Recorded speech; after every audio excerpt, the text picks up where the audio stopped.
Hello friends, അങ്ങനെ സാന്ത്വനം രണ്ടാം ഭാഗം പുതിയ പ്രൊമോയിൽ നമ്മുടെ അനുവിനെ കാണാൻ ഒരു ചെക്കൻ വരുന്നുണ്ടല്ലേ. അപ്പൊ ആ ചെക്കൻ നമ്മുടെ ബാലനോടും എല്ലാ വീട്ടുകാരോടും കൂടി ഒരു കാര്യം പറയുന്നുണ്ട്.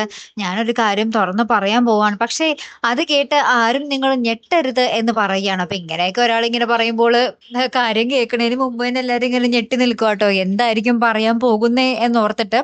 അപ്പുറത്താണെങ്കിൽ നമ്മുടെ അലോക് ഇങ്ങോട്ടേക്ക് തന്നെ ദൈവമംഗലത്തേക്ക് തന്നെ ഇങ്ങനെ നോക്കിക്കൊണ്ട് നിൽക്കോട്ടോ, അവിടെ എന്താ സംഭവിക്കുന്നതെന്ന് അറിയാൻ വേണ്ടി.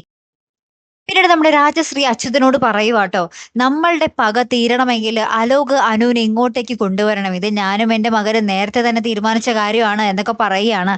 പിന്നീട് നമ്മുടെ ബാലൻ അച്യുതനെയും നമ്മുടെ ഏട്ടനെയും കൂടെ എന്താ പറയാ വഴിയിൽ വെച്ച് ഭീഷണിപ്പെടുത്തുന്ന രംഗങ്ങളാട്ടോ നമുക്ക് കാണുവാൻ സാധിച്ചത്. വേറെ ഒന്നുമല്ല, എന്റെ മകളുടെ വിവാഹങ്ങാനും മുടക്കാൻ ശ്രമിച്ചാൽ നീ വിവരം അറിയുമെന്ന് പറഞ്ഞു തന്നെയാണ് നമ്മുടെ ബാലൻ ഭീഷണിപ്പെടുത്തുന്നത്. ഇനി ബാക്കി എന്തൊക്കെയായി തീരും എന്നുള്ളത് കണ്ടു തന്നെ അറിയണം കേട്ടോ. കാത്തിരുന്നേനെ കാണാം. അപ്പൊ അടുത്തൊരു വീഡിയോയുമായി വരുന്നത് വരയ്ക്കും ഗുഡ് ബൈ.